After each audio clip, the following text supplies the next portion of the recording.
This is the story of a Monday morning that changed the rules of the game. At exactly 10 o'clock Eastern Time on April 13th, 2026, the United States Navy began enforcing a naval blockade of all maritime traffic entering and exiting Iranian ports and coastal areas. Not a threat, not a Truth Social post, not an ultimatum with a countdown clock, an operational B. Blockade, announced by CENTCOM in formal military language, effective at a precise time, enforced by the carrier strike groups of the USS Gerald R. Ford and the USS Abraham Lincoln, and the destroyers and frigates and amphibious vessels and Coast Guard cutters that have been positioned throughout the Persian Gulf and Arabian Sea for 43 days of the most intensive Americ, a naval deployment since the Gulf War. Iran's armed forces responded within hours. They called the imposition of restrictions on vessel movement in international waters an illegal act amounting to piracy. The IRGC Brigadier General Hossein Mohibi warned that Iran could unveil new military capabilities and new forms of warfare that opponents would have limited ability to counter. The IRGC vowed that any military vessel approaching the blockade perimeter would be dealt with severely. And somewhere in the Persian Gulf, in the 40-mile-wide waterway that has been the center of the global economy's single worst crisis in decades, the blockade that nobody believed Trump would actually implement is in effect. The unthinkable has happened. What Iran challenged, and what the Pentagon's response revealed, is more important than the blockade itself as a diplomatic or military instrument. Iran has been running what amounts to a selective permission system through the Strait of Hormuz since the ceasefire took effect on April 7th. Ships from China, Russia, India, Iraq, and Pakistan were allowed passage on favorable terms. Ships from American allies in Europe and Asia faced restriction, tolling requirements, or refusal. Iran's message to the world was explicit in the actions even when it was sometimes implicit in the words, "The Strait of Hormuz is now an instrument of Iranian foreign policy, and the price of access is alignment with or at minimum non-opposition to Iranian interests." This is what J.D. Vance described on Fox News Monday morning as economic terrorism against the entire world. They basically threatened any ship moving through the Strait of Hormuz. Vance's framing, too, can play at that game, is the stated logic of the blockade. If Iran will operate Hormuz as a toll booth and a political filter, America will operate it as nothing at all until Iran agrees to operate it as an international waterway. The Pentagon's unthinkable action is the counterweapon that mirrors the weapon Iran built. The specific language of Iran's challenge to the Navy matters precisely because it is not the language of a government that has decided to fire. In the hours before and after the April 11th destroyer transit, when Iran initially claimed the American ships had turned back after being warned, the IRGC's communications were calibrated to maintain maximum domestic political credibility while minimizing the risk of the military exchange that would end the ceasefire and resume bombing. Iran claimed the ships turned back. The Wall Street Journal confirmed multiple U.S. Navy destroyers harried the strait for the first time since the war began. Iran's spokesman warned of severe responses to approaching military vessels. The vessels approached and transited, and nothing severe happened. This gap between Iran's declared red line, S, and its operational responses is the pattern that has characterized the entire 43-day conflict. Iran draws lines, Iran warns, America moves, Iran recalculates. The recalculation has, every single time so far, produced a non-escalatory outcome from the Iranian military, even as the political statements escalate. The IRGC general's warning about new forms of warfare and new military capabilities is the most recent entry in this pattern. It is significant that he said new forms of warfare. It is equally significant that the blockade began and no new forms of warfare have yet appeared. The Macron-Starmer multinational coalition is the geopolitical development happening in parallel to the American blockade that receives inadequate attention and coverage focused on the Iran-America confrontation. French President Emmanuel Macron announced on April 13th that France and Britain would co-organize a conference of countries prepared to contribute to a peaceful multinational missio and aimed at restoring freedom of navigation in the Strait of Hormuz. Macron described it as a conference in the coming days. British Prime Minister Keir Starmer told BBC Radio the same morning that the UK's focus was on keeping the waterway open, which could include marshalling diplomatically and politically as well as minesweeping in the strait. Starmer explicitly framed the British position around energy bills for UK consumers, who, in his words, were paying the price of the war in Iran. The UK Maritime Trade Operations Centre issued a formal notice Monday morning, confirming that maritime access restrictions were being enforced affecting Iranian ports and coastal areas, including locations along the Arabian Gulf, Gulf of Oman, and the Arabian Sea east of Hormuz, language that tracks the American blockade declaration without constituting formal UK participation in it. France and Britain are threading a needle, supporting the outcome America wants, by far, by navigation, through a framework that does not involve joining America's unilateral military blockade. The 40-plus nation coalition is the multilateral path to the same destination that the American blockade is pursuing through coercion. This is the story of a Monday morning that changed the rules of the game. At exactly 10 o'clock Eastern Time on April 13th, 2026, the United States Navy began enforcing a naval blockade of all maritime traffic, entering and exiting Iranian ports and coastal areas. Not a threat, not a Truth Social post, not an ultimatum with a countdown clock, an operational blockade, announced by CENTCOM in formal military language, effective at a precise time, enforced by the carrier strike groups of the USS Gerald R. Ford and the USS Abraham Lincoln and the destroyers and frigates and amphibious vessels and Coast Guard. D-cutters that have been positioned throughout the Persian Gulf and Arabian Sea for 43 days of the most intensive American naval deployment since the Gulf War. Iran's armed forces responded within hours. They called the imposition of restrictions on vessel movement in international waters an illegal act amounting to piracy. The IRGC Brigadier General Hossein Mohebi warned that Iran could unveil new military capabilities and new forms of warfare that opponents would have limited ability to counter.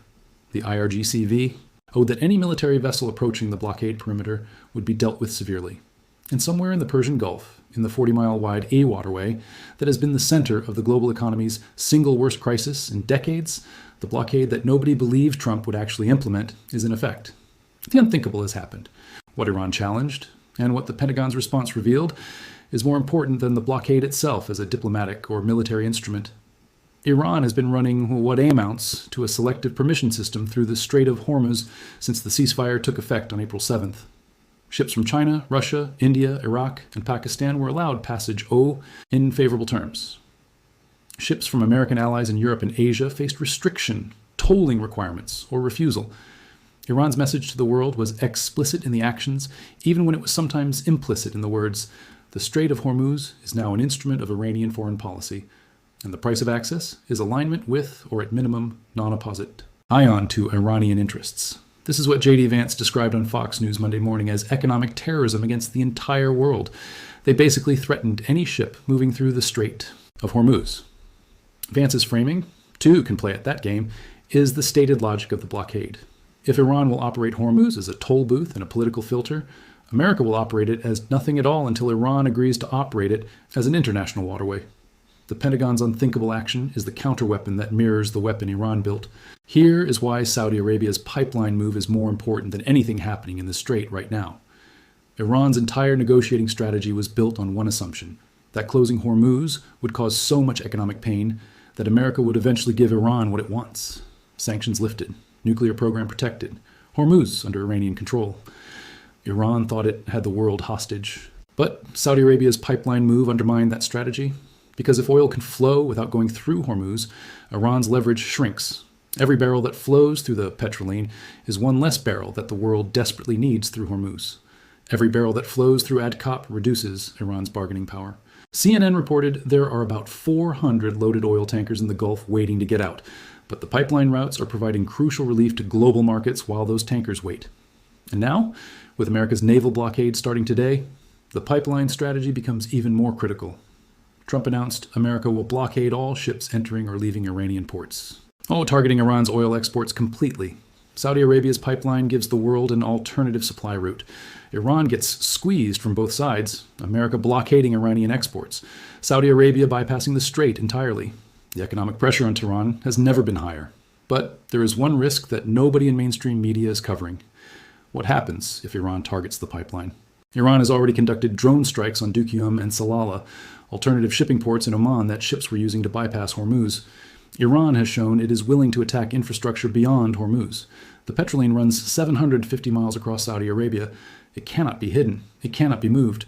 And Iran's new supreme leader, Mojtaba Khamenei, has already threatened to open new fronts in places where the enemy is most vulnerable. A pipeline running across open desert, pumping 7 million barrels per day, is exactly the kind of target that changes the war if it gets hit. One successful Iranian drone strike on the petrol line would collapse Saudi Arabia's bypass strategy instantly, spike oil prices back toward $150 per barrel overnight, potentially drag Saudi Arabia into direct military conflict, and turn a U.S.-Iran war into a Gulf-wide catastrophe. This is the specific risk that Saudi Arabia's pipeline strategy carries, and why the next few weeks are the most dangerous of this entire conflict. Saudi Arabia did something huge. While America negotiated and threatened, Saudi Arabia built an economic escape route for the entire world. 750 miles of pipeline, 7 million barrels per day. Quietly turned on at full power while nobody was watching. It reduced Iran's leverage, it stabilized global oil markets, it gave the world's economy a lifeline, but it also created a new target. And Iran, desperate, blockaded, and under maximum economic pressure, is now looking at that pipeline the same way it looked at those ships in the Strait. The next 48 hours will tell us whether Saudi Arabia's quiet power move, holds, or becomes the next flashpoint in a war that keeps finding new ways to escalate. Subscribe right now, because we cover every development as it happens. Hit subscribe, hit the bell. I will see you in the next one.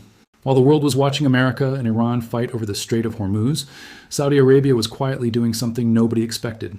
Not a military move, not a diplomatic statement, a pipeline. A 750-mile pipeline running across the Saudi desert, that just became the most important piece of infrastructure on planet Earth. And when Saudi Arabia turned it on at full power, it changed everything. The world's oil supply, the war's economics, Iran's leverage, all of it shifted in one move that nobody in Washington saw coming. This is the story of how Saudi Arabia played the smartest card of this entire war. Subscribe right now, because this is the angle nobody else is covering. Well, let's get into it. To understand what Saudi Arabia did, you need to understand the problem first. On February 28th, America and Israel attacked Iran. Iran's response was immediate. They closed the Strait of Hormuz. The strait carries 20 million barrels of oil per day, roughly 20% of global seaborne oil trade, primarily from Saudi Arabia, UAE, Iraq, and Qatar. All of it blocked overnight. Oil prices exploded. Global benchmark. Brent crude rallied to nearly $120 a barrel at the start of the conflict. The Gulf states were in crisis. Saudi Arabia, the world's largest oil exporter, suddenly could not export its oil. 400 loaded oil tankers were stuck inside the Gulf, waiting, going nowhere. Every day the strait stayed closed, Saudi Arabia lost billions. The world economy was bleeding, and everyone was looking at America and Iran, waiting for a deal. But Saudi Arabia did not wait. Most people have never heard of the Petroline, but right now, it is the most important pipeline on Earth. Saudi Arabia's east-west pipeline, known as Petroline, is a roughly 750-mile system that transports crude across Saudi Arabia, connecting the oil-rich eastern Gulf Coast to the port of Yanbu on the Red Sea. This pipeline was built decades ago, specifically for this kind of emergency, a way to bypass the Strait of Hormuz completely. No Iran, no IRGC, no blockade, just oil flowing west, across the desert, to the Red Sea, and straight to the world. And here is what Saudi Arabia did that nobody expected. Where the east-west pipeline had been transferring an average of 770,000 barrels per day in January and February, Saudi Arabia cranked it up to its full capacity of 7 million barrels per day by the end of March. 7 million barrels per day, almost 10 times the normal flow. In just 1 month, Saudi Arabia quietly rerouted its entire oil export system away from the Strait of Hormuz. No press conference, no announcement, no drama, just oil flowing, while the world was watching the war. And Saudi Arabia was not alone. The UAE activated its Abu Dhabi crude oil pipeline, known as AIDCOP, which allows crude exports to bypass the strait via the port of Fujairah on the Arabian Sea. 2 pipelines, 2 countries, both routing oil away from Iran's blockade. Together, these 2 pipelines were partially replacing the 20 million barrels per day that normally flow through Hormuz. Not completely, but enough to stabilize global markets, enough to prevent the full economic catastrophe that a complete Hormuz closure would have produced. Energy analysts at Kepler confirmed Saudi Arabia and the UAE are already increasing utilization of pipelines that bypass the strait. This is what strategic infrastructure looks like in action. Built years ago, maintained quietly, activated in the exact moment the world needed it. And America had not planned for this. Trump was focused on the military solution, the blockade, the negotiations, the threats. Saudi Arabia was focused on the economic solution, the pipeline, the rerouting, the quiet victory. The operational order was signed at 6 minutes past midnight. Not the specific executive communication whose deliberate public timing the standard White House communications architecture deploys when the announcement's content requires the particular media cycle management that daytime releases produce as the minimum institutional framing opportunity, whose use the operational urgency. The theater command's assessment, communicated, had eliminated. Not the specific advance notice whose delivery the Allied government's diplomatic channels normally receive before the American executive's major strategic decisions become the public record whose consequences their institutional responses must manage. signed at 6 minutes past midnight with the particular operational urgency whose communication the timing itself produces as the minimum signal, that what the order authorized was not the policy announcement whose preparation the standard review process accommodates, but the operational authorization, whose execution the theater command required as the foundational enabling decision. Trump sealed Hormuz. The specific operational meaning whose honest characterization requires engaging with what sealed actually means when the American president authorizes the particular naval operation whose execution converts the world's most strategized Cali important waterway from the contested commercial corridor whose transit every major energy-dependent economy requires into the specific managed passage, whose terms the American Naval Authority determines as the operational reality. For 6 weeks, the world watched the Strait of Hormuz stay close-ed and assumed that only one thing could open it. An America-end military operation, a NATO naval force, some kind of over-W helming Western pressure that would force Iran to back down. That was the assumption in Washington. That was the assumption in London, and Brussels, and Tokyo. Everyone was poking at the same playbook.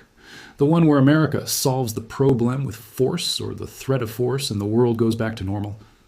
But Saudi Arabia was quietly doing something that no one in Washington had anticipated, that no intelligence briefing had flagged as a serious possibility, and that when it became clear what had actually happened, left American officials scrambling to understand the implications of a move they had not seen coming and could not have stopped EV-N if they had. Saudi Arabia did not fire a missile. It did not deploy a fleet. It did not make a dramatic announcement or call a press conference. It met a deal. A specific, calculated, and extraordinarily consequential deal that removed the central obstacle keeping the Strait of Hormuz close-ed, and did it in a way that shifted the balance of power in the Middle East more permanently than anything that has happened in this conflict so far. The communication that ended the Strait of Hormuz crisis did not come from Washington. It did not come from the Pakistani mediation team whose four-component demand framework had been the operational diplomatic instrument for managing every previous IRGC interception incident since the ceasefire framework took effect. It did not come from any of the channels that the American national security apparatus had been working through in the 48 hours following the Minerva Luna's 0431 radar contact with 4 IRGC patrol vessels. The most bizarre headline of this entire war is the one that nobody seems to have noticed is bizarre. Donald Trump, the president who spent 6 weeks demanding that Iran open the Strait of Hormuz, who threatened to blow up the whole civilization if Iran did not open the Strait of Hormuz, who sent J.D. Vance to Pakistan for 21 hours specifically to get Iran to agree to open the Strait of Hormuz, just announced that the United States will be blockading the Strait of Hormuz. Trump is blockading the strait that he demanded Iran open. Iran is the country that everyone said was blockading the strait that Trump demanded Iran open. And now both of them are blockading it simultaneously. CNN Business captured the paradox with unusual bluntness. Trump is threatening to close off a strait that he has repeatedly told Iran must be reopened unconditionally. This is the moment the war logic completed its inversion. Iran closed Hormuz. America is now closing Hormuz. The question of who opens it and on whose terms. It is what 43 days of war, one ceasefire, and one 21-hour failed negotiation in Pakistan have produced. And at 10 a.m. Eastern Time on Monday, April 13th, the American blockade begins. On April 11th, 2026, at a moment when J.D. Vance was sitting across a table from Abbas Araghchi in Islamabad, and the whole world was watching whether diplomacy would produce a settlement, 2 American warships did something that had not happened since the first bomb fell on February 28th. They turned on their automatic identification systems. Not by accident. You do not throw AIS on by accident on a Navy ship. That is the judgment of Campbell University professor Salvatore Mercoliano, who specializes in military and maritime history. It is purposeful, it is deliberate, it is a ship telling every maritime tracking system on Earth exactly where it is, on which frequency, in real time. The USS Frankie Peterson Jr. and the USS Michael Murphy, both Arleigh Burke-class guided missile destroyers, transited the Strait of Hormuz with their identification systems broadcasting to every vessel, every Coast Guard installation, every satellite, every maritime operator in the world.